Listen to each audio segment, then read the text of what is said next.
Hello guys, स्वागत है आप सभी का आपके अपने यूट्यूब चैनल एग्जाम्स डेयर में।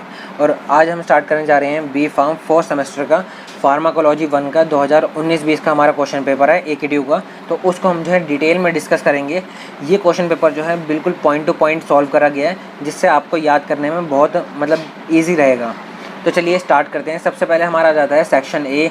सेक्शन ए जो है वो हमारा 2 मार्क्स का है। इसमें हमारा फर्स्ट क्वेश्चन आता है डिफाइन टैकीफाइलैक्सिस विद एग्जाम्पल। हमें जो टैकीफाइलैक्सिस को हमें डिफाइन करना है एग्जाम्पल्स के साथ। टैकीफाइलैक्सिस इज अ कंटिन्यूअस और repeated exposure to a drug that में lead to weaken pharmacological response due to desensitisation. Basically ये कब होता है हमारा टैकीफाइलैक्सिस? इसको अगर आप नॉर्मल लैंग्वेज में समझेंगे तो टैकीफाइलैक्सिस एक प्रोसेस होती है जिसमें हमारा क्या होता है कि जब हम कंटिन्यूअस जो है हम एक ही ड्रग को लेते रहते हैं तो हमारे जो बॉडी में जो हमारे रिसेप्टर्स होते हैं वो जो है डिसेंसिटाइज हो जाते हैं। मतलब उस ड्रग के लिए हमारा जो है डिसेंसिटाइज हो जाएंगे, ताकि मतलब इसमें जो होता है बेसिकली हमारा वो ड्रग जो है वो सेम एक्शन नहीं देती। अगर हम कंटिन्यूअस हम जो है उसको यूज़ कर रहे हैं तो वो सेम एक्शन नहीं देती है। उसका एक्शन जो होता है वो धीरे धीरे कम होता चला जाता है। क्यों होता है? क्योंकि हमारे रिसेप्टर्स जो होते हैं वो हमारे डिसेंसिटाइज हो जाते हैं और वो हमारा जो है ड्रग के साथ बाइंड होकर अपना एक्शन शो नहीं करते हैं। इसमें हमारा एग्जांपल आ जाता है ड्रग्स का एफिटामिन और हमारा एफिड्रिन। ये कुछ ड्रग्स है जो कि हमारे टैकीफाइलैक्सिस शो करती हैं। इसमें हमारा एग्जांपल क्या आता है?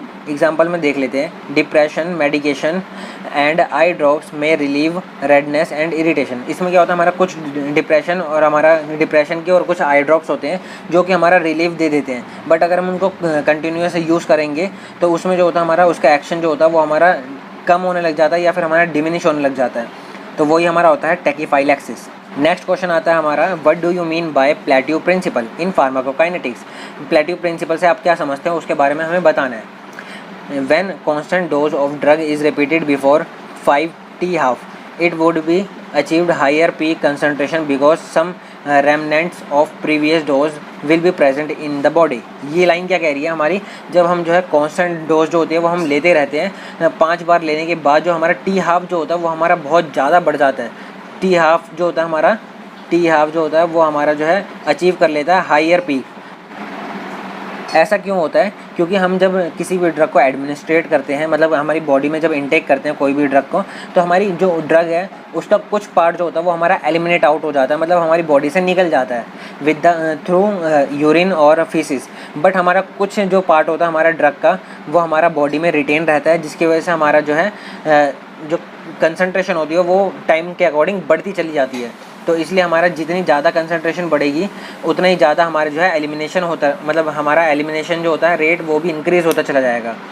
वही हमारा बता रहा है कि कुछ ड्रग्स जो होती है वो हमारी प्रेजेंट रहती है हमारी बॉडी में, जो कि हमने पहले ले चुके हैं हम। This continuous with every dose until progressively increase rate of elimination balance the amount of administered over the dose interval। इसमें क्या होता है हमारा बेसिकली हमारा ये जो है बढ़ता चला जाता है, मतलब जो हमारी डोज की कंसंट्रेशन होती है हमारी बॉडी के अंदर वो हमारी बढ़ती चली जाती है जब तक हमारा जो है रेट ऑफ एलिमिनेशन जो होता है वो हमारा इंक्रीज़ नहीं होता। यही हमारा बता रखा है। बेसिकली हम जब आप इसको एग्जांपल के थ्रू समझिए कि आपने कोई 100 mg की कोई टैबलेट खाई, तो वो टैबलेट जो है 100 mg में से आपका जो है 70 से 80% जो होता है वो हमारा एलिमिनेट आउट हो जाता है, बट हमारा 20% जो होता है वो हमारा रिटेन रहता है। मतलब आपने 100 mg खाई जिसमें से आपका 20 mg आपकी बॉडी में प्रेजेंट है। अब आपने 6 आवर बाद या फिर 8 आवर्स के बाद हमारा जो है दोबारा आपने जो है दूसरी डोज ले ली, मतलब उसी ड्रग को हमने जो है दोबारा एडमिनिस्ट्रेशन करा लिया। पहले हमने 100 mg खाया था, उसकी हमारी जो है 20 mg अभी भी हमारी बॉडी में प्रेजेंट है। अब 20 mg हमारी बॉडी में प्रेजेंट है, फिर हमने 6 घंटे बाद हमने जो है 100 mg मतलब 100 mg हमने जो है दोबारा इनटेक कर लिए। अब ये टोटल कितनी हो गई है? 120 हो गई है। अब 120 mg हमारी जो है बॉडी में प्रेजेंट है। इसी तरीके से ये जो हमारी जब हम इसमें से हमारा जो है 80 to 70% हमारा इसमें से भी एलिमिनेट हो जाएगा, और ये भी हमारा जो है 40 से 30 mg जो हमारा रिटेन रहेगा जब तक हम जो है 6 घंटे बाद दोबारा हम जो है ड्रग को एडमिनिस्ट्रेशन कर लेते हैं। तो हमारा ये जो होता है अप्रॉक्सीमेटली ये भी हमारा 140 mg तक पहुँच जाएगा। सेकंड डोज के बाद हमारा 140 mg पहुँच गया है। ऐसी तरीके से हमारा जो है ये टाइम के अकॉर्डिंग जो हमारी ड्रग की कंसंट्रेशन होती है हमारी बॉडी में वो हमारी बढ़ती चली जाती है। इसी को हम कहते हैं प्लेट्यू प्रिंसिपल। जैसे जैसे हमारी कंसंट्रेशन हमारी बॉडी में बढ़ती है उसी तरीके से हमारा जो है रेट ऑफ एलिमिनेशन भी हमारा जो है टाइम के अकॉर्डिंग बढ़ता चला जाता है। मतलब जैसे जैसे हमारी जो ड्रग की जो डोज है वो हमारी बॉडी में ज़्यादा होती जाएगी वैसे वैसे हमारी जो है रेट ऑफ एलिमिनेशन भी इंक्रीज़ हो जाएगा, ताकि ज़्यादा से ज़्यादा वो जो है ड्रग को एलिमिनेट आउट कर सके। तो इसी को हम जो है प्लेटिव प्रिंसिपल कहते हैं। नेक्स्ट क्वेश्चन आता है, write the significance of STAT in JAK STAT signalling. हमें जो है स्टैट के जो है सिग्निफिकेंस बताने हैं, मतलब स्टैट का हमारा जो क्या फंक्शन होता है वो बताना हमारा जैक स्टैट सिग्नलिंग में। सिग्निफिकेंस ऑफ स्टैट, स्टैट जो होता है वो हमारा activated bind with two DNA. हमारा जो एक्टिवेटेड स्टैट होता है वो हमारा डीएनए के साथ बाइंड करता है and allow the transcription of genes involving in immune cells division cells and survival. Basically हमारा क्या करता है, हमारा स्टैट जो होता है वो हमारा डाइमर बन के हमारा जो एक्टिवेट हो जाता है, और हमारा एक्टिवेट होकर वो हमारा डाइमराइज होकर हमारा जो है ब्रेक हो जाता है और वो हमारा जाता है न्यूक्लियस के पास। ये आपने प्रोसेस पढ़ी होगी जैक स्टैट सिग्नलिंग में। फिर हमारा इसका फंक्शन क्या होता है, जब हमारा स्टैट जो है वो हमारा डीएनए में जाता है, न्यूक्लियस के अंदर जाता है, तो वो हमारा डीएनए के साथ बाइंड होता है। अब डीएनए के साथ बाइंड होने के बाद ये क्या करता है, ये हमारा जो है ट्रांसक्रिप्शन करवाता है, हमारे जीन्स की ट्रांसक्रिप्शन करवाता है, जिसकी वजह से हमारे जो इम्यून सेल्स जो होते हैं उनका डिवीज़न जो है इंक्रीज़ होता है और हमारा सर्वाइवल रेट जो है वो भी इन्हेंस होता है। तो ये हमारे सिग्निफिकेंस थे हमारे स्टैट के। नेक्स्ट क्वेश्चन आता है हमारा, what is phase 0 clinical trials. हमें जो फेज़ 0 क्लिनिकल ट्रायल्स के बारे में बताना है। अब phase 0 study gives no data on safety और efficacy being by definition a dose too low to cause any therapeutic effects. इसमें क्या होता है, हमारा बेसिकली फेज़ 0 में जो होता है हमारा जो ड्रग होती है हमारी, उसकी जो डोज होती है वो बहुत ज़्यादा लो होती है, जिसकी वजह से वो जो है कोई भी थेरेप्यूटिक इफेक्ट जो है वो शो नहीं करता। इसमें हम जो है सेफ्टी और एफिकेसी की कोई भी स्टडी नहीं करते हैं।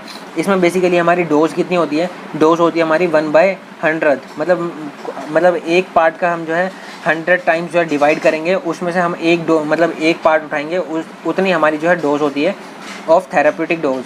मतलब जितनी हमारी थेरेप्यूटिक डोज होती है उसको हम जो है डिवाइड कर देंगे 100 से, और उसका जो है हम एक पार्ट ले लेंगे, उसके साथ हम जो है फेज़ 0 ट्रायल्स करते हैं।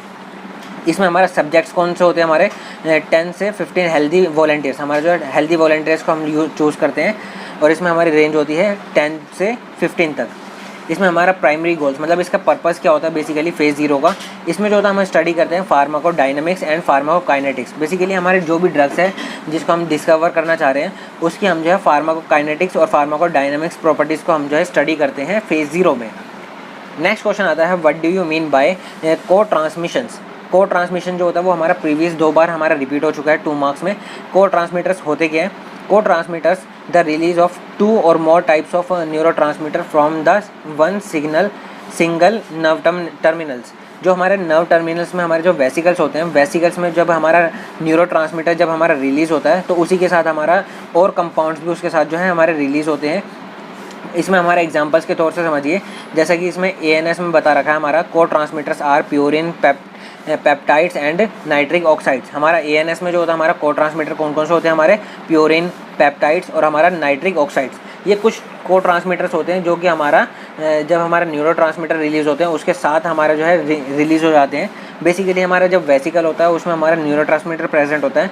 न्यूरो ट्रांसमीटर के साथ साथ हमारे कुछ को ट्रांसमीटर्स भी प्रेजेंट होते हैं, जैसे प्यूरिन हो गया, पेप्टाइड्स हो गया, ये हमारे प्रेजेंट होते हैं वेसिकल्स में। जब हमारा वेसिकल जो है एक्सोनल मेम्ब्रेन के साथ फ्यूज़ होता है और हमारा जो है अपना जो हमारा न्यूरो ट्रांसमीटर है वो हमारा रिलीज़ होता है, तो हमारा न्यूरो ट्रांसमीटर के साथ साथ को ट्रांसमीटर भी रिलीज़ होता है।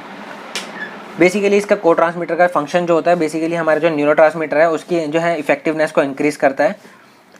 नेक्स्ट आता है हमारा, write the clinical uses of ritodrine and salbutamol. हमारा जो रिटोड्रिन और हमारा सल्ब्यूटामोल का हमारा जो है क्लिनिकल यूजेज बताने हैं। रिटोड्रिन जो होता है to control premature labour. हमारे जो प्री मेच्योर लेबर्स होती हैं उसको कंट्रोल करने के लिए या फिर उसको प्रिवेंट करने के लिए हम यूज़ करते हैं रिटोड्रिन। और हमारा सप्रेस यूटेराइन कॉन्ट्रैक्शन, ये जो तो हमारा यूटेराइन कॉन्ट्रैक्शन को जो है सप्रेस कर देता है, इसलिए जो हम इसको यूज़ करते हैं प्री मेच्योर लेबर्स में।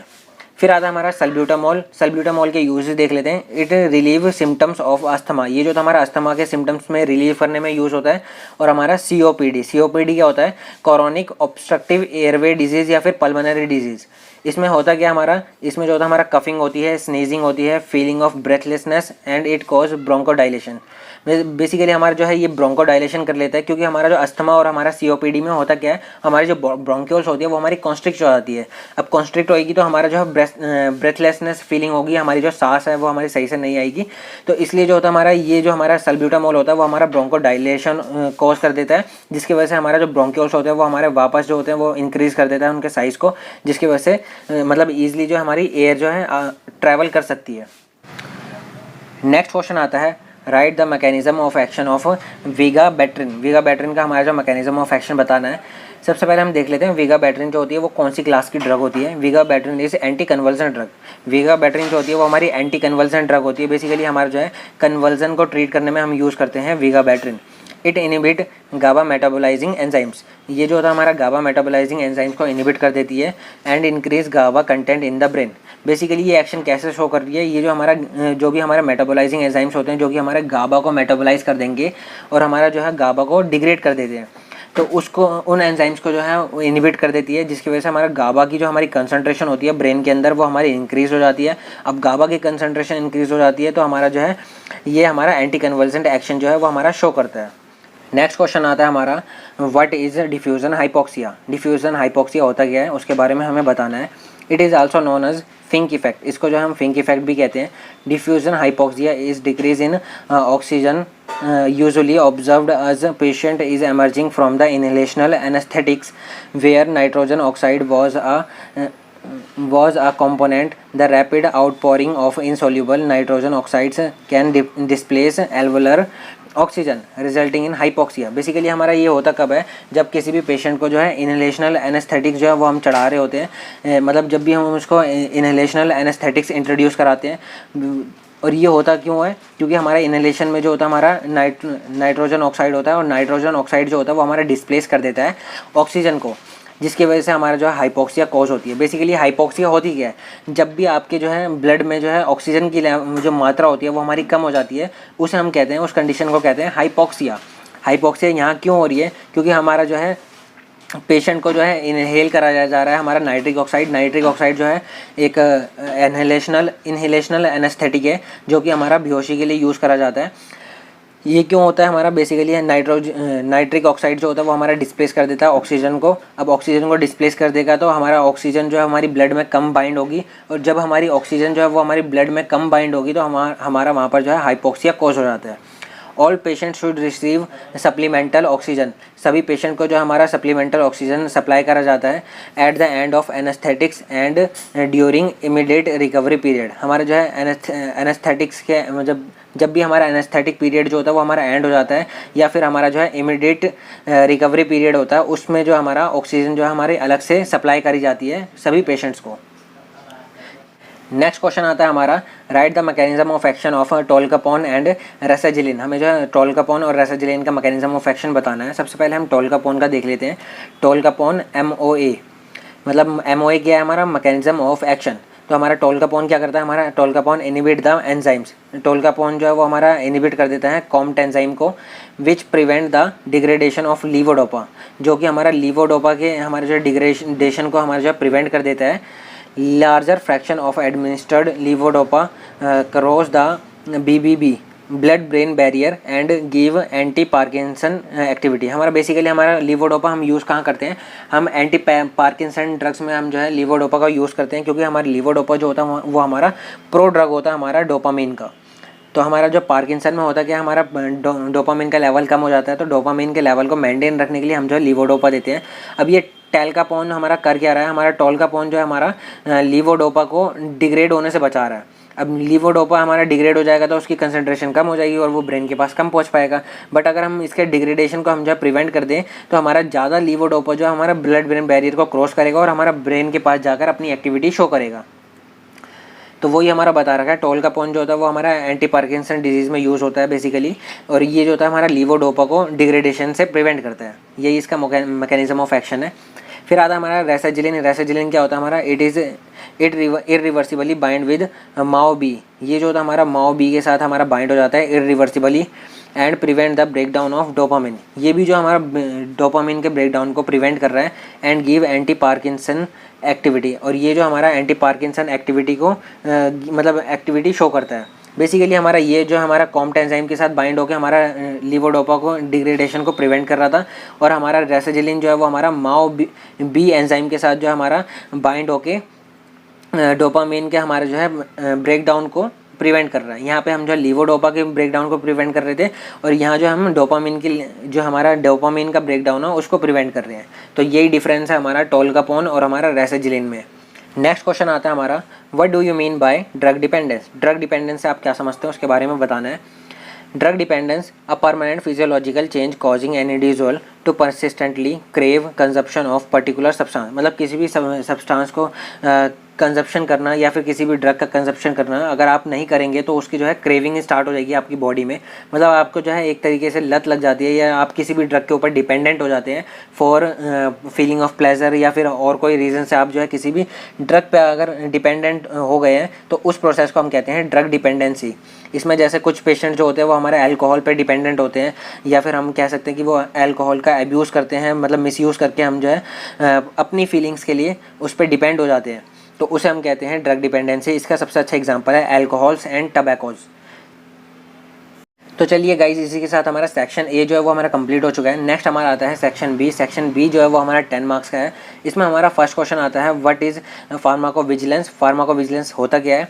Explain different phases of clinical trials in details. हमें जो है क्लिनिकल ट्रायल्स के हमें जो है फेजेज बताने हैं, बहुत सारे फेजेज होते हैं इसमें, उसके बारे में जो है डिटेल में बताना है। तो सबसे पहले हम देख लेते हैं फार्माकोविजिलेंस। फार्माकोविजिलेंस होता क्या है। The branches of science that deals with the study of detection, assessment and understandings and prevention of adverse effects or any other drug related problems। Basically हमारा फार्माकोविजिलेंस होता क्या है, ये एक ब्रांच होती है साइंस की जिसमें हम जो है स्टडी करते हैं एडवर्स ड्रग इफेक्ट्स की। मतलब कोई भी अनरिलेटिव या फिर हम कह सकते हैं कोई भी अनअप्रोप्रिएट इफेक्ट जो होते हैं, या फिर हम अनअप्रोप्रिएट प्रॉब्लम्स जो होती है उसमें उसके लिए थ्रू हम जो है डील्स करते हैं हम फार्माकोविजिलेंस में।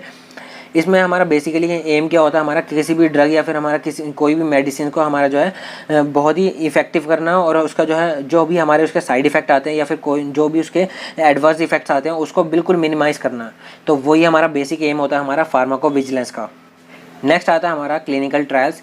क्लिनिकल ट्रायल्स होता क्या है, a systematic study of pharmaceutical products on human subjects in order to determine or verify the clinical, pharmacological and adverse effects with objective of determining their safety and efficacy। Basically हमारा clinical trials होता क्या है, एक systematic study होती है जिसमें हम pharmaceutical products की जो है स्टडी करते हैं ह्यूमंस के ऊपर, कि वो हमारे ह्यूमन बीइंग के ऊपर कैसा इफेक्ट शो कर रहे हैं, कैसे उसके इफेक्ट्स हैं, कैसे उसके एडवर्स इफेक्ट्स हैं, कौन कौन से एडवर्स इफेक्ट्स वो जो है हमारे ह्यूमंस के ऊपर शो कर रहे हैं। बेसिकली हम जो है एडवर्स इफेक्ट्स की स्टडी करते हैं, फार्माकोलॉजिकल स्टडी करते हैं और क्लिनिकल स्टडी करते हैं। बेसिकली हमारा जो है कोई भी ड्रग का हमारे ह्यूमन बीइंग के ऊपर क्या मतलब इफेक्ट है, कौन कौन से हमारा जो है फार्माकोलॉजिकल एक्शन शो कर रही है वो, और क्या उसके जो है एडवर्स इफेक्ट्स होते हैं, उसी की स्टडी करते हैं। और इसमें हम जो है सेफ्टी और एफिकेसी के बारे में भी स्टडी करते हैं। चलिए इसके हम 4 फेजेस देख लेते हैं। इसमें जो है हमारे 4 फेजेस होते हैं, फेज़ 1, फेज़ 2, फेज़ 3 और फेज़ 4। सबसे पहले हम फेज़ 1 को देख लेते हैं। फेज़ 1 में क्या होता है, in this drug is tested on 20 healthy volunteers. इसमें जो होता है 20 से 80 हेल्दी वॉलंटियर्स के ऊपर जो है ड्रग को टेस्ट करा जाता है। मेन पर्पस क्या होता है हमारा, it is use to check safety. हमारा जो है सेफ्टी के लिए हमारा जो है बेसिकली हमारे जो है फेज़ 1 ट्रायल्स करे जाते हैं। इसके पर्पस देख लेते हैं, स्टडी ऑफ फार्माकोलॉजिकल इफेक्ट्स। इसमें जो हमारा मेन पर्पस क्या होता है हमारा, फार्माकोलॉजिकल इफेक्ट्स की स्टडी करना, साइड इफेक्ट्स की स्टडी करी जाती है, टॉक्सिसिटी की स्टडी करी जाती है अलग अलग डोजेस फॉर्म में। मतलब हमारा जो है 10 mg पे कितनी टॉक्सिसिटी कॉज करेगा, 100 mg पे कितनी टॉक्सिसिटी कॉज करेगा, इसके अकॉर्डिंग फिर हमारी जो है डोज डिज़ाइन करी जाती है कि हमारी नॉर्मल ह्यूमन बीइंग में कितनी डोज जो है हमारी देनी चाहिए किसी भी ड्रग्स की। तो वही हमारा जो है बेसिक फेज़ 1 में होता है कि हमारा फार्माकोलॉजिकल इफेक्ट्स पढ़ते हैं हम इसमें, और हमारा जो है साइड इफेक्ट्स एंड टॉक्सिसिटी हम जो है डिटरमाइन करते हैं। सेकंड आता है हमारा फेज़ 2। फेज़ 2 में क्या होता है हमारा, in this drug is treated on 100 to 150 patients. इसमें क्या होता है, हमारा 100 से 150 पेशेंट्स के ऊपर जो हम टेस्ट करते हैं ड्रग को विद टारगेटेड डिजीज़। मतलब जिस भी मतलब ड्रग का हम जो है साइड इफेक्ट्स, मतलब बेसिकली इसमें क्या होता है, टारगेटेड डिजीज़ क्या होता है, जिस भी डिजीज़ के हम जो है ड्रग ढूंढ रहे हैं तो उस ड्रग को हम टेस्ट करने के लिए हम जो है उस पेशेंट को, मतलब उन पेशेंट्स को लेते हैं जिनमें वो डिजीज़ जो है पहले से ही प्रेजेंट है। फिर हम उनके ऊपर वो ड्रग्स यूज़ करते हैं, फिर हम देखते हैं कि ये ड्रग जो है वो अपना इफेक्ट शो कर रही है नहीं कर रही। अगर शो कर रही होगी तो हमारा वो जो डिज़ीज़ है वो हमारी क्योर हो जाएगी या फिर ट्रीट हो जाएगी। अगर नहीं करेगी तो वो डिज़ीज़ जो है वो एज इट इज़ वैसी बनी रहेगी। तो हम जो है इसमें टारगेटेड डिजीज़ पेशेंट्स को ही हम जो है यूज़ करते हैं। इसके पर्पस क्या होते हैं, to know about the maximum tolerance dose, मतलब हमारा मैक्सिमम टॉलरेटेड डोज को डिटरमाइन करने के लिए हम इसमें फेज़ 2 ट्रायल्स का यूज़ करते हैं। And common short time side effect, हमारा common short time side effects कौन कौन से होते हैं उसकी स्टडी के लिए हम जो है यूज़ करते हैं phase 2 trials. And effectiveness of drugs, मतलब किसी भी ड्रग्स की हमारी जो कितनी इफेक्टिवनेस है उसको डिटरमाइन करने के लिए हम जो है फेज़ 2 ट्रायल्स करते हैं। फिर थर्ड आता है हमारा फेज़ 3 ट्रायल्स। फेज़ 3 ट्रायल्स में क्या होता है, in this drug is tested on 1000 to 1500 patients with targeted disease. इसमें जो है हमारा 1000 से 1500 पेशेंट्स लेते हैं हम। बेसिकली हम जो है साइज़ इंक्रीज़ करते हैं, नंबर ऑफ़ पेशेंट जो है वो हम इंक्रीज़ करते रहते हैं विद टारगेटेड डिजीज़। इसमें भी जो हम टारगेटेड डिजीज़ पेशेंट्स को हम जो है यूज़ कर रहे हैं उनके ऊपर जो हम ड्रग को एडमिनिस्ट्रेट कराएंगे और फिर हम देखेंगे कि क्या क्या इफेक्ट्स आ रहे हैं। इसका हमारा पर्पस क्या होता है, लॉन्ग टर्म सेफ्टी के लिए हम जो है फेज़ 3 ट्रायल्स करते हैं। एंड ड्रग इंट्रैक्शन, मतलब ड्रग इंट्रैक्शन, दो ड्रग्स अगर एक साथ दी जाएगी तो उन दोनों ड्रग्स का हमारा जो है इंट्रैक्शन कैसा रहेगा, वो जो है साइनर्जिज्म शो करेगी या फिर हमारा जो है एंटागोनाइज हो जाएगी। तो वो ड्रग इंट्रैक्शन जो है वो स्टडी करने के लिए हम जो है फेज़ 3 ट्रायल्स का यूज़ करते हैं। इसमें जो होता है हमारा असेसमेंट करते हैं safety and efficacy and tolerability, हमारे जो सेफ्टी कैसी है ड्रग की, एफिकेसी इफेक्टिवनेस कैसी है हमारी, और टॉलरेबिलिटी की भी स्टडी करने के लिए हम जो है इन तीनों की स्टडी करने के लिए हम जो है फेज़ 3 ट्रायल्स के यूज़ करते हैं। नेक्स्ट आता है हमारा फेज़ 4 ट्रायल। फेज़ 4 ट्रायल को हम पोस्ट मार्केटिंग ट्रायल्स भी कहते हैं। इसमें क्या होता है, collection of data of drugs that drug is safe और नॉट। बेसिकली हमारे इसमें क्या होता है, हम जो है फेज़ 3 ट्रायल्स के बाद हम जो ड्रग को मार्केट में इंट्रोड्यूस कर देते हैं। अब इंट्रोड्यूस होने के बाद जो है वो पेशेंट को यूज़ करते हैं। पेशेंट के मतलब जब भी पेशेंट जो है ड्रग को यूज़ करते हैं तो हमारे जो है जो ड्रग है हमारी पेशेंट के ऊपर सेफ़ है या नहीं है, तो उसका डाटा जो है हम कलेक्ट करते हैं। बेसिकली जब हमारा कोई भी पेशेंट जो है ड्रग को यूज़ करेगा, ड्रग को यूज़ करने के बाद उस पर कोई साइड इफ़ेक्ट या फिर कोई भी एडवर्स इफेक्ट आते हैं तो वो जो है फार्मासिस्ट या फिर हमारा जो है हेल्थ केयर प्रोफेशनल को रिपोर्ट करता है और वो जो है हमारी रिपोर्ट आगे सबमिट होती है। तो इस तरीके से हम जो है फेज़ 4 ट्रायल्स को करते हैं। इसमें बेसिकली हम देखते हैं कि ड्रग जो है वो हमारा पब्लिक पे जो भी हमारा मतलब पेशेंट्स हैं सभी पेशेंट्स पे जो है हमारा सेफ़ है या नहीं है, तो उसके अकॉर्डिंग हम जो फेज़ 4 में करते हैं। इसका हमारा मेन पर्पस क्या होता है, perform quality of live trials, हमारा जो है लाइव ट्रायल्स को क्वालिटी को परफॉर्म करते हैं। And collect long term safety information, इसमें जो होता है हमारा कलेक्शन करते हैं हम लॉन्ग टर्म सेफ्टी इन्फॉर्मेशन, मतलब लंबे समय तक हमारी जो ड्रग है वो हमारी सेफ़ है या नहीं है। अब कुछ ड्रग्स होती है वो हमारा 1 से 2 साल के लिए तो हम जब यूज़ करते हैं तब तक तो हमें सेफ़ होती है, बट उसके बाद जो अपने इफ़ेक्ट जो है वो शो करती है। तो हमारा इसमें स्टडी करते हैं हमारा जो लॉन्ग टर्म साइड इफ़ेक्ट्स होते हैं ड्रग्स के, उसके जो डाटा होता है वो हमारा फेज़ 4 में स्टडी करा जाता है। इसी के साथ हमारा ये क्वेश्चन हो जाता है कंप्लीट। नेक्स्ट क्वेश्चन आता है हमारा discuss different pharmacological action of acetyl choline in details. हमारा जो है डिफरेंट फार्माकोलॉजिकल एक्शन की स्टडी करनी है हमें जो एसिटाइल कोलिन की। चलिए इसको देख लेते हैं। Pharmacological action of acetyl choline, basically pharmacological action होते क्या है कि कोई भी ड्रग हमारा अलग अलग बॉडी पार्ट्स पे या फिर अलग अलग सिस्टम पे क्या इफेक्ट शो करेगी उसे हम कहते हैं फार्माकोलॉजिकल एक्शंस। तो इसमें हम एसिटाइल कोलिन की स्टडी करनी है। इसका हम देख लेते हैं on cardiovascular system. Cardiovascular system पे एसिटाइल कोलिन क्या करता है हमारा, ये जो होता है हमारा डिप्रेस कर देता है आर्टिकुलर प्रेशर को, और ये जो हमारा in decrease contraction of bundle of His and AV nodes, हमारा जो बंडल ऑफ हिस होता है और हमारा एवी नोड्स होते हैं उनकी जो कॉन्ट्रैक्शन को डिक्रीज़ करता है। ब्लड प्रेशर को डिक्रीज़ करता है ड्यू टू वैसोडाइलेशन, ये जो होता है हमारा ब्लड प्रेशर को डिक्रीज़ करता है, कॉन्ट्रैक्शन को डिक्रीज़ करता है और हमारा डिप्रेस कर देता है आर्टिकुलर प्रेशर को। फिर नेक्स्ट हम आई के ऊपर देख लेते हैं। ऑन आई मतलब आई के ऊपर हमारे क्या क्या इफेक्ट होते हैं हमारे एसिटाइल कोलिन के। इट कंस्ट्रिक्ट प्यूपिल, ये जो था हमारा प्यूपिल को कंस्ट्रिक्ट करता है एंड कॉज डायलेशन, और हमारे डायलेशन को कॉज करवाता है। It decrease the intraocular pressure, ये जो था हमारा इंट्राओकुलर प्रेशर को डिक्रीज कर देता है। अब इंट्राओक्यूलर प्रेशर को डिक्रीज करेगा तो हमारा ये जो होता है हमारा ग्लूकोमा में यूज़ होता है। बेसिकली हमारा इंट्राओक्यूलर प्रेशर होता है कि हमारा जब आई के अंदर जो होता है हमारा एक्वस ह्यूमर नाम का फ्लूइड प्रेजेंट होता है।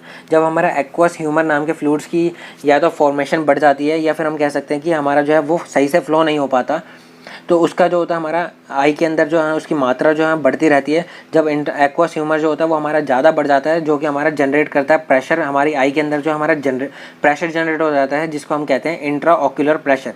जब हमारा ये प्रेशर जो है ज़्यादा हो जाता है तो हमारा जो है रेटिनल सेल्स जो होते हैं वो हमारे डैमेज होना स्टार्ट हो जाते हैं, और अगर रेटिनल सेल्स डैमेज होंगे तो हमारा जो है विज़न जो होता है वो हमारा ब्लर हो जाता है, या फिर हम कह सकते हैं कि विज़न जो होता है वो हमारा लॉस होने लग जाता है। तो उसी को हम कहते हैं ग्लूकोमा।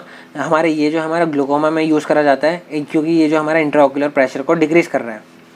नेक्स्ट आता है हमारा skeletal muscle.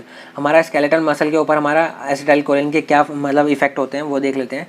It contraction of ऐसे स्केलेटल मसल, ये जो तो हमारा कॉन्ट्रैक्शन करवाता है स्केलेटल मसल्स का, यूजफुल इन मायस्थीनिया ग्रेविस। ये जो तो हमारा मायस्थीनिया ग्रेविस में हमारा यूज़ होता है। नेक्स्ट आता है रेस्पिरेटरी सिस्टम। रेस्पिरेटरी सिस्टम पे हम जो इफेक्ट देख लेते हैं एसिटाइलकोलिन के। ये जो तो हमारा ब्रोंको कॉन्स्ट्रिक्शन करवाता है एंड इंड्यूस अस्थमा। ये जो था हमारा ब्रोंको कॉन्स्ट्रिक्शन क्या होता है, हमारा जो ब्रोंक्यूल्स होती है हमारी ब्रोंक्यूल मतलब जो है ब्रोंक्यूल पाइप्स जो होती है हमारी एयरवे पाइप जो होती है हमारे लंग्स के अंदर, जिसे हम ब्रोंक्यूल्स कहते हैं, उसमें जो होता है हमारा कंस्ट्रक्शन करवा देता है। मतलब उसकी जो पाइप ब्रोंक्यूल्स जो होते हैं उसको जो है पतला कर देगा। अब पतला कर देता है तो हमारा जो एयर जो होती है वो हमारी सही से फ्लो नहीं हो पाती, जिसकी वजह से हमारे जो है अस्थमा होने के चांसेस होते हैं। तो वही हमारा होता है कि ये जो हमारा ब्रोंको कंस्ट्रिक्शन करवाता है और हमारा जो है अस्थमा को इंड्यूस करवाता है। नेक्स्ट आता है हमारा ऑन जीआईटी सिस्टम। हमारा जीआईटी सिस्टम पे हमारा एसिटाइलकोलिन के इफेक्ट देख लेते हैं।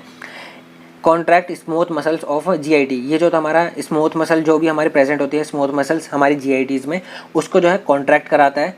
It increase motility.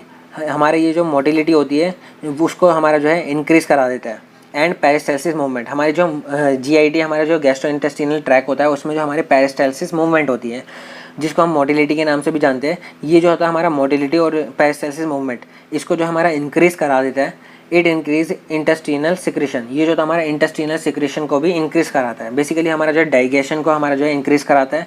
अब डाइजेशन भी हमारा जो है जब इंटेस्टिनल सिक्रेशन और हमारा मोटिलिटी इंक्रीज होगी तो हमारा इनडायरेक्टली डाइजेशन प्रोसेस जो होती है वो भी हमारी इंक्रीज हो जाती है।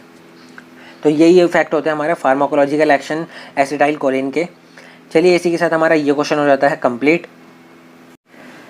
नेक्स्ट क्वेश्चन आता है हमारा classify peripherally acting skeletal muscle relaxant, right a note on pharmacology of lidocaine. हमारे जो peripherally acting skeletal muscle relaxant के ऊपर हमें जो है नोट देना है, उनको क्लासीफाई करना है, और हमारा जो है एक नोट देना है हमारा लिडोकेन की फार्माकोलॉजी के, मतलब हमारा लिडोकेन जो होता है उसकी फार्माकोलॉजी के ऊपर हमारा जो एक नोट देना है।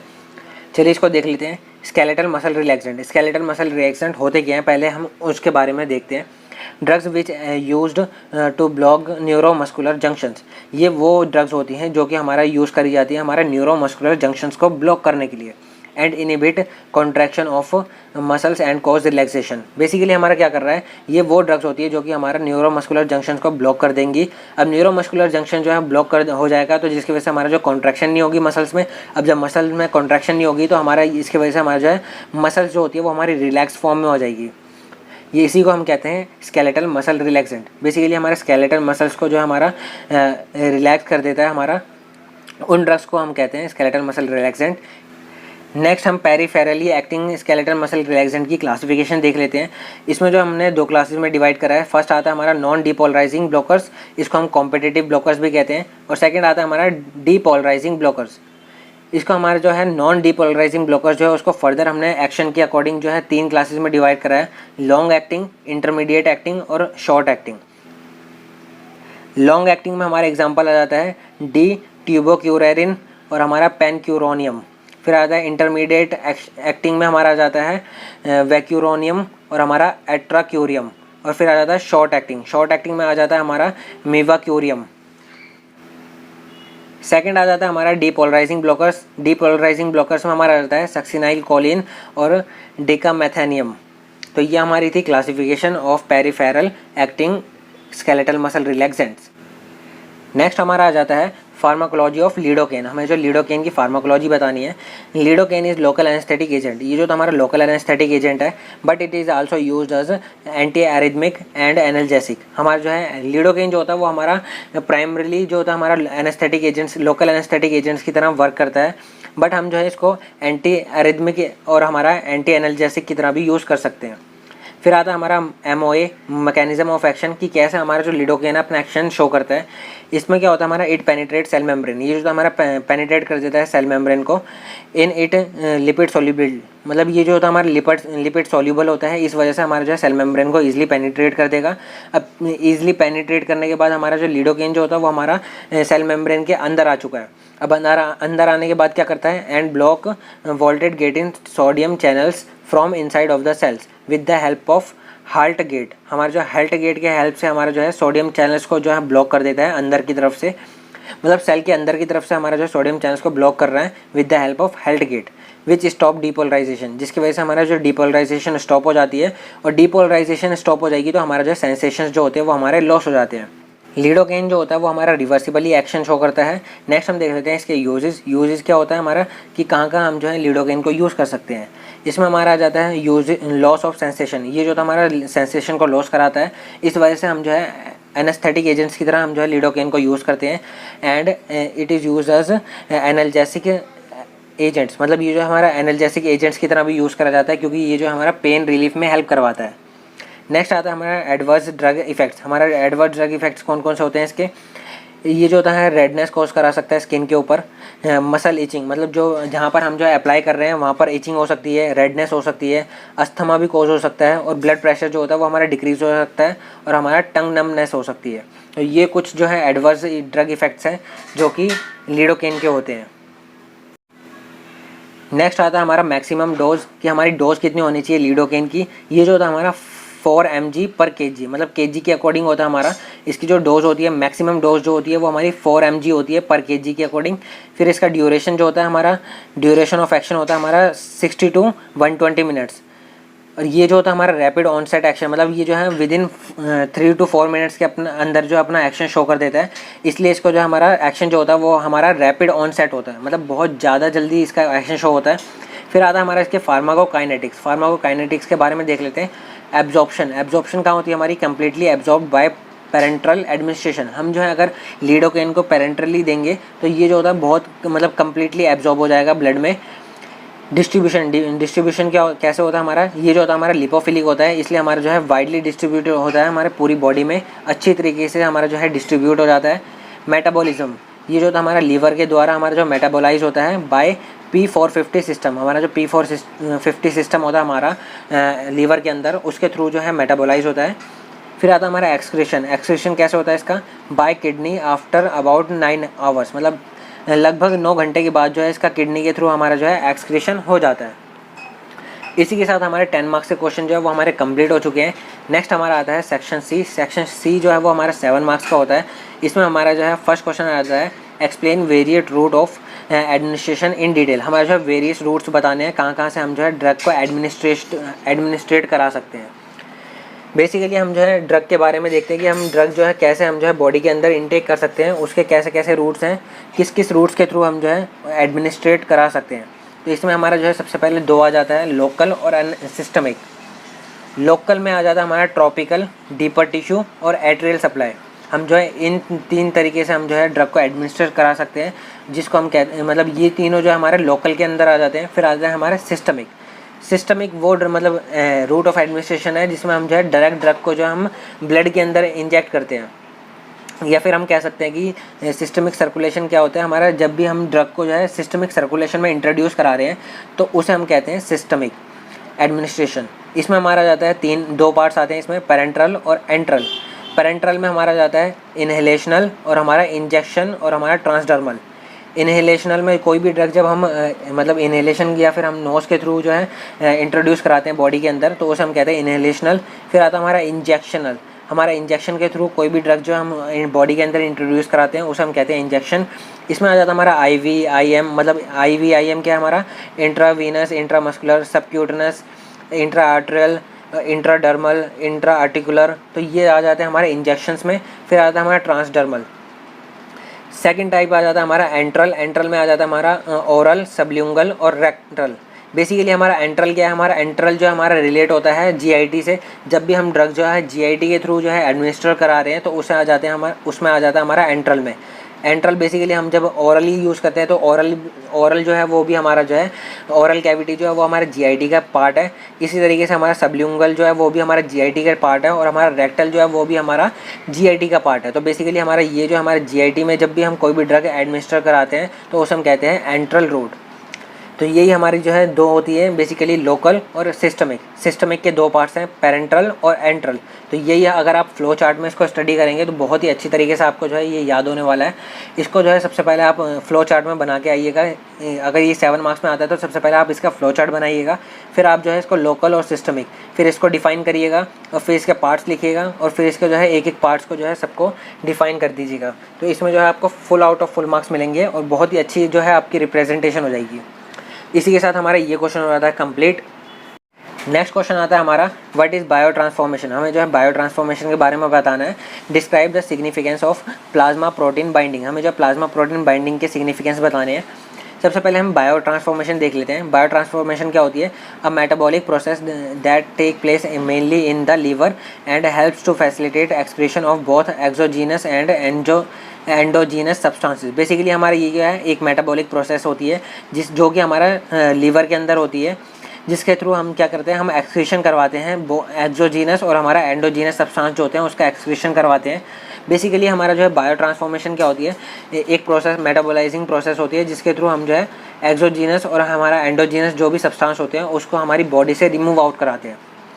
It is important for detoxification. ये जो तो हमारा बहुत ज़रूरी होता है हमारी बॉडी की डिटॉक्सिफिकेशन के लिए, इसी को हम कहते हैं बायो ट्रांसफॉर्मेशन। नेक्स्ट आता है हमारा सिग्निफिकेंस ऑफ प्रोटीन बाइंडिंग। हमें जो है प्रोटीन बाइंडिंग के सिग्निफिकेंस बताने थे। इसमें आ जाता है plasma protein binding can influence the drugs biological half life. ये जो हमारा ड्रग्स की बायोलॉजिकल हाफ लाइफ जो होती है उसको इन्फ्लुएंस कर सकता है, उसको अफेक्ट करता है। द बाउंड पोर्शन में एक्ट एज रिजर्वायर और depot from which drug is slowly release as unbound form to maintain equilibrium. Basically हमारा क्या होता है, जब हमारी कोई भी ड्रग एडमिनिस्टर करी जाती है हमारी बॉडी में तो वो ड्रग जो होती है वहाँ कुछ पार्ट जो होता है वो हमारा प्लाज्मा प्रोटीन के साथ बाइंड हो जाता है और वो जो है रिजर्वायर की तरह एक्ट करता है। रिजर्वायर क्या होता है, जैसे आपके घरों में टैंक होता है, टैंक में आप जो है एक बार में पानी को फिल कर लेते हैं और फिर धीरे धीरे पूरे दिन में उसको यूज़ करते हैं। तो इसी तरीके से हमारा जो ड्रग जो होती है वो हमारी प्लाज्मा प्रोटीन के साथ बाइंड होकर एक मतलब रिजर्वायर क्रिएट कर लेती है और धीरे धीरे जो है वो हमारा जो प्लाज्मा प्रोटीन बाइंडिंग होती है वो हमारी ब्रेक होती है और धीरे धीरे जो हमारी प्रोटीन में से जो हमारी ड्रग है वो हमारी रिलीज़ होती रहती है और अपना एक्शन शो करती है। वही हमारा बता रखा है। ये जो हमारा मेंटेन रखता है हमारा इक्विलिब्रियम को। जो हमारा प्रोटीन बाउंड ड्रग्स होती है, जो भी हमारी ड्रग जो है प्रोटीन के साथ बाइंड करी है वो जो हमारी इक्विलिब्रियम मेंटेन रखती है और ये जो होती है हमारे टाइम के अकॉर्डिंग जो है ब्रेक होती रहती है और फ्री ड्रग और हमारी रिलीज़ होती है और हमारा प्रोटीन जो है वो हमारा फ्री हो जाता है। बेसिकली हम जब ड्रग एडमिनिस्टर कर रहे हैं तो वो हमारा प्रोटीन के साथ बाइंड होकर हमारा प्रोटीन बाइंडिंग कॉम्प्लेक्स बना देगा। अब कॉम्प्लेक्स जो है धीरे धीरे ब्रेक होकर हमारा फ्री ड्रग रिलीज़ होती है, अपना एक्शन शो करती है और हमारा जो है प्रोटीन भी हमारा फ्री हो जाता है। Most of drug bound with albumin. ज़्यादातर ड्रग जो होती है वो हमारी एल्बुमिन प्रोटीन के साथ बाइंड होती है। हमारे ब्लड में बहुत सारे प्रोटीन होते हैं, जैसे एल्बुमिन हो गया, ग्लोबुलिन हो गया और बहुत सारे ब्लड प्रोटीन्स भी प्रेजेंट होते हैं। तो उनके साथ जो होती है हमारी ड्रग बाउंड होती है। ज़्यादातर जो होता है हमारा एल्बुमिन के साथ होती है। Protein bound drug not cross blood brain barrier. हमारा प्रोटीन बाउंड ड्रग जो होती है वो हमारा ब्लड ब्रेन बैरियर को क्रॉस नहीं कर सकती है। And placenta barrier, it decrease the distribution of drugs. Basically हमारा जो है जो भी ड्रग जो है हमारी प्रोटीन के साथ बाइंड हो जाती है वो हमारा ब्लड ब्रेन बैरियर और प्लेसेंटा बैरियर को क्रॉस नहीं कर सकती है। ऐसा क्यों होता है? क्योंकि हमारा जो हमारा ड्रग होती है वो हमारा प्रोटीन के साथ बाइंड होके उसका जो साइज़ होता है वो बहुत ज़्यादा हो जाता है, जिसकी वजह से जो है वो ईजिली ब्लड ब्रेन बैरियर और जो हमारा प्लेसेंटा बैरियर होता है उसको क्रॉस नहीं कर सकती है। अब ये जो हमारा इन दोनों को क्रॉस नहीं करेगी तो हमारा जो डिस्ट्रीब्यूशन होता है हमारा ड्रग का वो हमारा बहुत डिक्रीज हो जाता है इस वजह से। नेक्स्ट पॉइंट आता है हमारा plasma protein binding decrease the metabolism of drug. Plasma protein binding जो होती है वो हमारी मेटाबॉलिज्म जो होता है हमारा ड्रग का उसको डिक्रीज़ कर देती है। अब हमारा जो है डिक्रीज़ कैसे कर रही है, क्योंकि हमारा प्रोटीन जो होती है हमारी फ्री जो हमारी ड्रग होती है वो जल्दी मेटाबोलाइज हो जाती है। अब जितनी ज़्यादा फ्री ड्रग होगी उतनी जल्दी मेटाबोलाइज होगी, बट हमारे जब ड्रग जो है प्रोटीन के साथ बाइंड हो जाती है और कॉम्प्लेक्स फॉर्म कर लेती है तो वो जो है जल्दी मेटाबोलाइज नहीं होती है, जिसकी वजह से हमारा जो ड्रग का एक्शन जो होता है वो हमारा इंक्रीज हो जाता है। मतलब जो हमारा ड्यूरेशन ऑफ एक्शन होता है वो हमारा इंक्रीज हो जाता है, क्योंकि हमारा ड्रग जो है वो धीरे धीरे रिलीज़ होगी और ज़्यादा देर तक जो अपना एक्शन शो करती है। इसी वजह से हमारा जो है हाफ लाइफ जो होती है ड्रग की वो भी हमारी इंक्रीज हो जाती है प्लाज्मा प्रोटीन बाइंडिंग के थ्रू। नेक्स्ट पॉइंट आता है plasma protein binding increase the amount of drug absorption. Plasma protein binding जो होती है वो हमारी ड्रग के एब्जॉर्प्शन की अमाउंट जो होती है उसको भी बढ़ा देती है।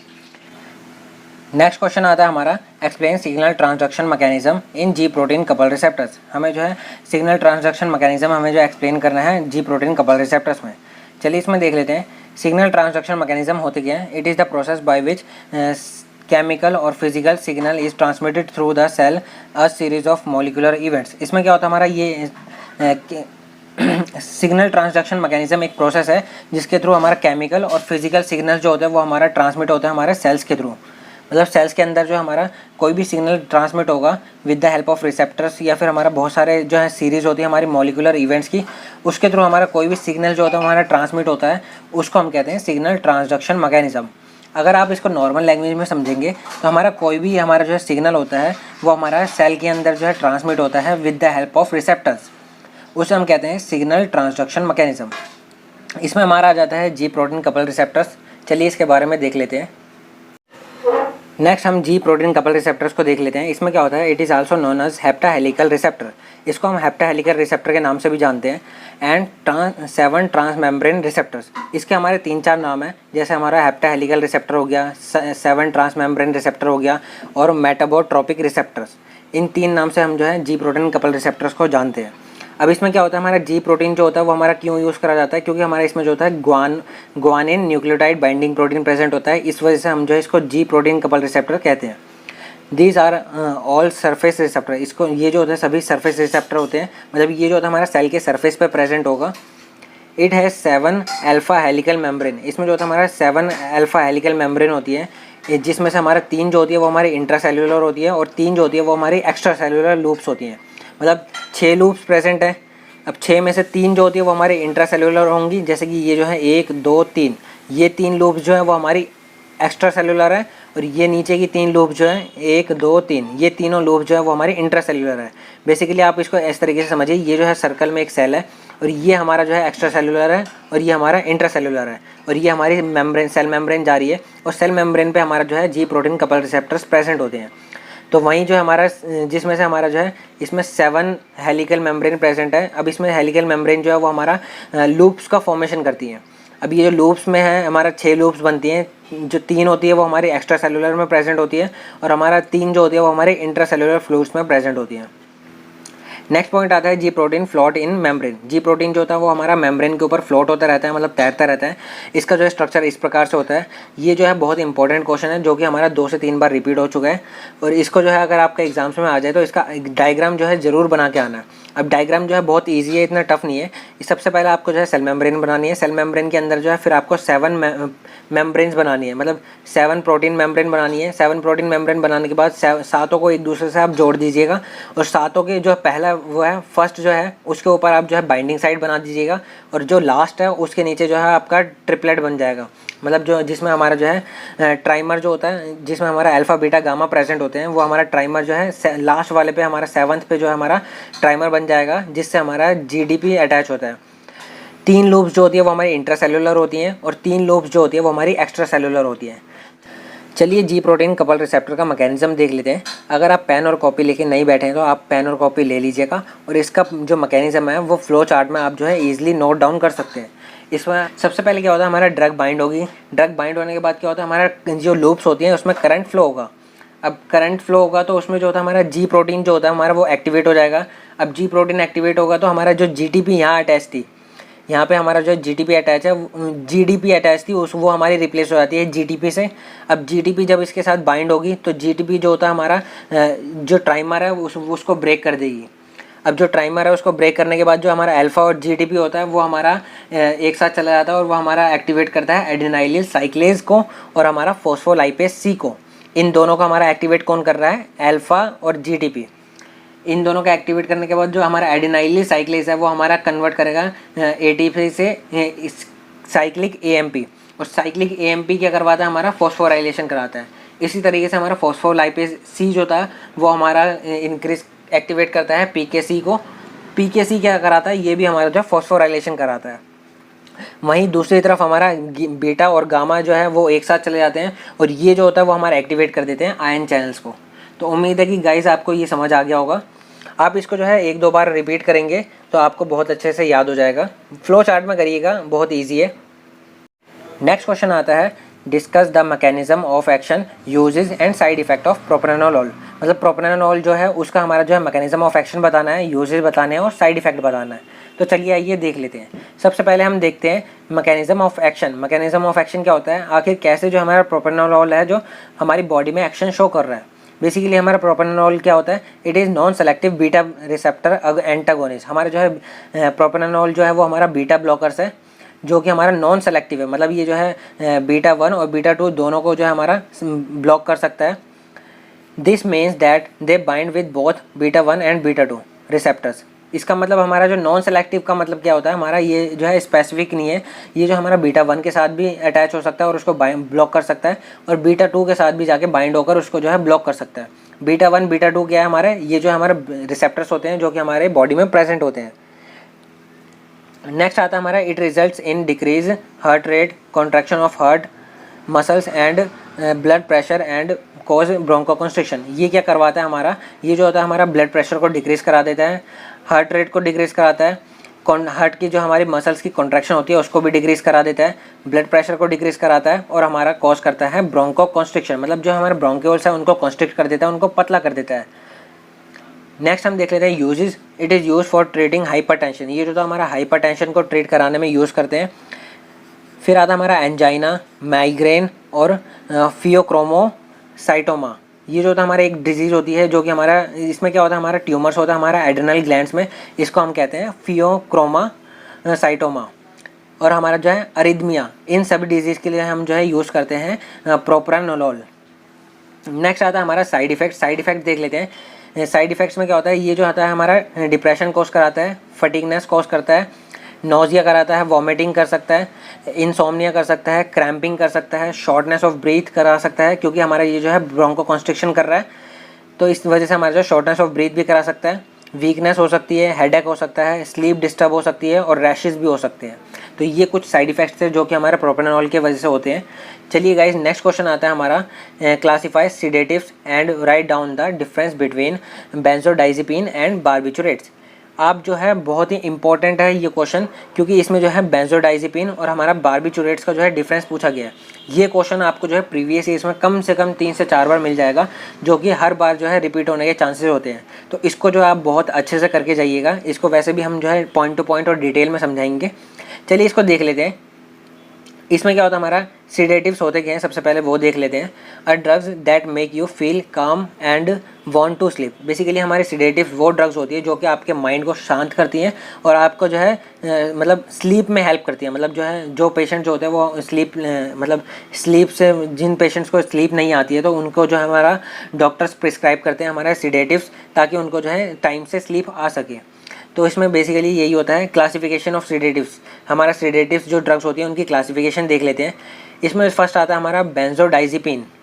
बेंजोडाइजेपिन हमारा पहला आता है। इसमें बेंजोडाइजेपिन की क्लासिफिकेशन आती है। फर्स्ट आता है हमारा हिप्नोटिक्स, फिर आता है हमारा एंटी एंजाइटी और हमारा थर्ड आता है एंटी कन्वल्सेंट। हिप्नोटिक्स में आ जाता है हमारा डाइजिपाम और एल्प्राजोलाम। फिर आता है हमारा एंटी एंजाइटी में भी हमारा आ जाता है ऑक्साजिपाम और हमारा एल्प्राजोलाम। फिर आता है हमारा एंटी कन्वल्सेंट में आ जाता है हमारा लोराजिपैम एंड क्लोनाजिपैम। तो ये कुछ ड्रग्स हैं जो कि हमारा बेंजोडाइजेपिन जो है कैटेगरी से बिलोंग करती हैं। फिर आता है हमारा बार्बिचुरेट्स। बार्बिचुरेट्स में क्या होता है हमारा, इसमें जो होता है हमारा 3 क्लासेस में डिवाइड है। लॉन्ग एक्टिंग में आ जाता है हमारा फिनोबार्बिटॉन्स। सेकंड आता है हमारा शॉर्ट एक्टिंग। शॉर्ट एक्टिंग में होता है हमारा ब्यूटोबार्बिटॉन्स और हमारा फिनोबार्बिटॉन्स। फिर आता है हमारा ultra short acting. Ultra short acting में आ जाता है हमारा थायोपेंटोन और मैथोहेक्सिटोन। तो ये कुछ ड्रग्स थी जो कि हमारे सिडेटिव्स की थी। हमारा जो है बेसिक क्लासिफिकेशन थी हमारे सिडेटिव्स की। नेक्स्ट आ जाता है हमारा इसका सेकंड पार्ट। सेकंड पार्ट में हमें जो है डिस्कस करना था हमारा बेंजोडाइजिपिन और बार्बिचुरेट्स, इन दोनों में जो हमें डिफरेंस बताना है। इसमें आ जाता है it is a type of psycho active drugs made out of fusion of benzene ring and diazepine ring. इसमें बेंजोडाइजिपाइन में क्या होता है, जैसे कि आप नाम से इसके बता सकते हैं, बेंजो मतलब बेंजीन और हमारा डाइजिपाइन मतलब डाइजिपाइन रिंग। इसमें जो होता है हमारा ये साइको एक्टिव ड्रग्स होती है जिसमें हमारा जो है बेंजीन रिंग होती है और हमारा डाइजिपाइन रिंग प्रेजेंट होती है। इसी तरीके से बार्बिचुरेट्स होता है। बार्बिचुरेट्स क्या होता है, it is central nervous system depressant drugs. ये जो होता है हमारा central nervous system depressant drugs होती है। बेसिकली हमारा ये जो है CNS को डिप्रेस कर देती हैं। नेक्स्ट आता point useful in anxiety, insomnia, seizures and muscle spasm, alcohol withdrawal. Basically हमारा बेंजोडाइजापिन के कहाँ यूज़ होते हैं, हमारा ये जो है एंजाइटी में यूज़ होता है, इंसोम्निया में यूज़ होता है, सीजर्स में यूज़ हो रहा है और मसल स्पाज्म में और अल्कोहल विड्रॉवल में हम जो है यूज़ करते हैं बेंजोडाइजापिन का। फिर आता हमारा बार्बिचुरेट्स। बार्बिचुरेट्स कहाँ यूज़ हो रहा है, it is use in general anaesthesia. मतलब पूरी बॉडी को जो है जब हम ऑपरेशन करते हैं तो उसमें जो है हमारा पूरी बॉडी को अनकॉन्शियस करते हैं, तो उसके लिए हम जो यूज़ करते हैं एनेस्थीसिया का। एनेस्थीसिया दो प्रकार के होते हैं, लोकल और जनरल। यहाँ जो हम बार्बिचुरेट्स का जो हम जनरल एनेस्थीसिया में यूज़ करते हैं। जनरल में क्या होता है, हम हमारी जब पूरी बॉडी जो है अनकॉन्शियस करनी होती है तो उस केस में हम जो है जनरल एनेस्थीसिया का यूज़ करते हैं। इसमें जो होता है हमारा जनरल एनेस्थीसिया में यूज़ करते हैं, एपिलेप्सी में यूज़ करते हैं, एक्यूट माइग्रेन में यूज़ करते हैं और हेडेक में यूज़ करते हैं। और इथोनेशिया क्या होता है हमारा, जब भी हम किसी एनिमल को जो है सेक्रीफाइस करते हैं या फिर हम अगर नॉर्मल लैंग्वेज में समझे कि किसी भी एनिमल को जब हम उसको डेथ देते हैं तो उसका जो है हम उसको उस प्रोसेस को हम कहते हैं इथोनेशिया। ये जो हमारा बार्बिचुरेट जो होता है वो हमारा इथोनेशिया प्रोसेस में भी हेल्प करता है। फिर आता है हमारा साइड इफेक्ट देख लेते हैं हम बेंजोडाइजिपिन के। इसका जो आता है हमारा एग्रेशन हो सकता है, बिहेवियरल डिसइनहिबिशन हो सकता है। नेक्स्ट हम देख लेते हैं बार्बिचुरेट्स के difficulty in thinking, in coordination, slowness of speech, faulty judgement. Basically हमारा बार्बिचुरेट जो होता है वो हमारा CNS को डिप्रेस कर देगा। अब CNS को डिप्रेस कर देगा तो हमारा ब्रेन जो होता है वो ढंग से वर्क नहीं करेगा, तो हमारा जो थिंकिंग पावर जो होती है वो हमारी डिक्रीज हो जाती है। इन कोऑर्डिनेशन होता है और हमारा जो स्पीच होता है हमारा हम कोई भी पर्सन कैसे बोल सकता है वो जो है सबसे पहले ब्रेन पे मैसेज आता है। स्पीचिंग प्रोसेस जो होती है हमारी ब्रेन से रिलेट होती है, बट हमारे यहाँ जो है ब्रेन ही जो है हमारा CNS जो होता है वो हमारा डिप्रेस हो जाता है। तो इस वजह से हमारा जो स्पीचिंग प्रोसेस जो होती है वो हमारी सही से नहीं हो पाती है और हमारा जजमेंट भी होती है वो भी हमारा जो है ब्रेन से करते हैं। तो हमारा ब्रेन जो है डिप्रेस हो चुका है, तो हमारा जब ब्रेन डिप्रेस हो जाएगा तो हमारा जजमेंट जो होती है वो भी हमारी बेकार हो जाती है, मतलब फॉल्टी हो जाती है। हम जो है सही से सही गलत या हम जो है जज नहीं कर पाते हैं कि कौन सा पर्सन जो है सही है या कौन सा पर्सन जो है गलत है। तो पुअर जजमेंट या फिर हम कह सकते हैं फॉल्टी जजमेंट होती है। फिर क्या कहता है हमारा नेक्स्ट पॉइंट आता है इट कैन क्रिएट डिपेंडेंसी। ये जो था हमारा डिपेंडेंसी कॉज कर सकता है।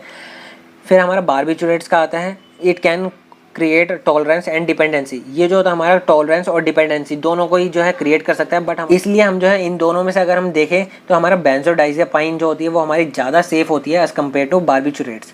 तो चलिए गाइस, इसी के साथ हमने जो है दोनों में डिफरेंस देख लिया है। नेक्स्ट क्वेश्चन आता है हमारा right a short note on nootropics. हमें जो है नूट्रोपिक्स के ऊपर हमारा जो है शॉर्ट नोट देना है। नूट्रोपिक्स होते क्या हैं? A diverse group of medicinal substance whose action improve human thinking, learning and memory, especially in case where these functions are impaired। Basically हमारे ये वो ड्रग्स होती है या फिर हमारा वो मेडिसिनल सब्सटेंस होते हैं जो कि हमारे जो है ह्यूमन थिंकिंग को इम्प्रूव करें, लर्निंग पावर को इंक्रीज़ करें, या फिर हम कह सकते हैं कि हमारी जो है ह्यूमन मेमोरी जो होती है उसको इंक्रीज़ करते हैं। वो ड्रग्स जो होती है वो उनको हम कहते हैं नूट्रोपिक्स। ये कहाँ होती है? बेसिकली हमारा जो हमारी थिंकिंग पावर या फिर हमारी लर्निंग पावर या फिर हमारी जो मेमोरी जो है वो उन पेशेंट्स में इन्हेंस होती है जो कि हमारा इम्पेयर्ड होते हैं। बेसिकली हमारा कुछ पेशेंट्स आपने देखे होंगे, जो कुछ पर्सन जो होते हैं वो हमारे बचपन से ही जो होते हैं उसको कहते हैं कि हम किसी बंदे का या कम दिमाग है, तो उसको जो है उसको ट्रीट कराते हैं हम नूट्रोपिक्स के साथ।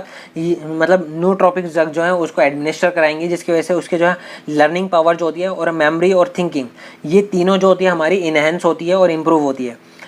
तो बेसिकली हमारा यही होता है। चलिए इसका मैकेनिज़्म देख लेते हैं, ये कैसे वर्क करती है। It increase cerebral blood flow, हमारा ये जो हमारा सेरेब्रल ब्लड फ्लो को इंक्रीज करा देती है। हमारा जो ब्रेन है उसमें जो हमारा ब्लड फ्लो जो है वो ज़्यादा होगा तो हमारा जो है एक्टिविटी जो होती है वो ज़्यादा होती है। अब आपने ये पढ़ा होगा जहाँ भी हमारा ब्लड फ्लो अच्छा होता है वहाँ पर हमारा न्यूट्रिशन अच्छा जाएगा, क्योंकि हमारा न्यूट्रिशन जा कैसे रहा है, हमारा सारा न्यूट्रिशन जो होता है वो हमारा ब्लड के थ्रू ही सर्कुलेट होता है। जहाँ पे ब्लड ज़्यादा अच्छा सर्कुलेट होगा वहाँ पर हमारा न्यूट्रिशन भी ज़्यादा जाएगा। अब जब हमारा ब्रेन के पास ज़्यादा अच्छा न्यूट्रिशन जाएगा तो वो उसकी एक्टिविटी जो है वो इम्प्रूव होगी, तो वही हमारा आता है। नेक्स्ट आता है हमारा direct support of neural metabolism, हमारे जो न्यूरल मेटाबॉलिज्म को जो है डायरेक्ट सपोर्ट प्रोवाइड करता है।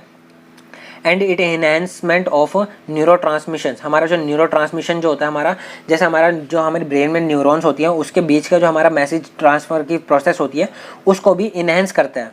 बेसिकली हमारा जब सेरेब्रल फंक्शन जो है इंक्रीज हो जाएंगे तो हमारी मेमोरी जो होती है वो भी हमारी इन्हेंस हो जाती है। तो वही हमारा बता रखा है नोट्रोपिक्स के बारे में।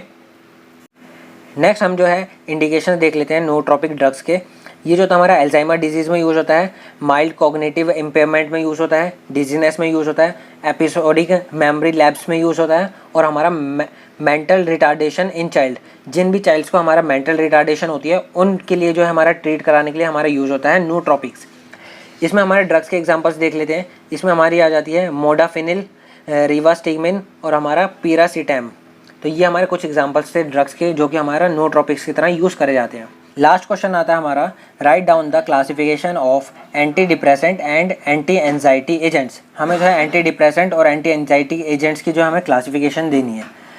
इसमें जो है सबसे पहले देख लेते हैं हम एंटी डिप्रेसेंट एजेंट्स की क्लासिफिकेशन को।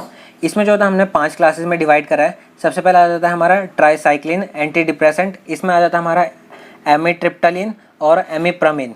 फिर आ जाता है हमारा सेकंड आता है सेलेक्टिव सेरोटोनिन रीअपटेक इनहिबिटर्स, इसमें आ जाता है हमारा सर्टालिन और हमारा फ्लूक्सेटिन। फिर आ जाता है हमारा third serotonin plus nor adrenaline reuptake inhibitors, इसमें आ जाता है हमारा ड्यूलोजेटिन और हमारा वेनलाफेक्सिन।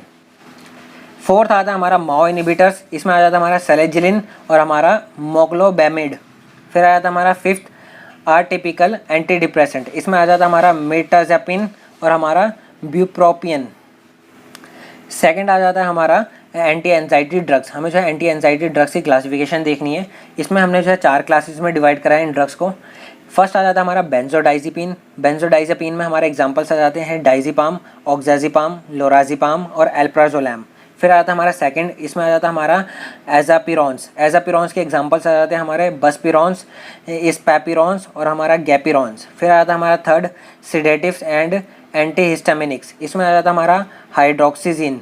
फिर आता है हमारा फोर्थ आ जाता है हमारा बीटा एडिनर्जिक ब्लॉकर्स, इसमें आ जाता है हमारा प्रोप्रानोलोल। तो गाइस इसी के साथ हमारा जो है ये क्वेश्चन पेपर कंप्लीट हो चुका है। इस लेक्चर में हमने 2019-20 का AKTU का फार्माकोलॉजी 1 का क्वेश्चन पेपर जो है बहुत अच्छे से और पॉइंट टू पॉइंट डिस्कस करा है। तो उम्मीद है गाइस आपको ये बहुत अच्छे से समझ आ गया होगा, और आपको अभी भी इसमें कोई डाउट है तो आप हमसे कमेंट करके पूछ सकते हैं। और जिन भी फ्रेंड्स को फार्मा से रिलेटेड नोट्स, प्रैक्टिकल फाइल्स या प्रीवियस ईयर सॉल्व पेपर्स की PDF चाहिए वो हमारे टेलीग्राम चैनल से आके फ्री ऑफ कॉस्ट डाउनलोड कर सकते हैं। लिंक आपको डिस्क्रिप्शन में मिल जाएगा।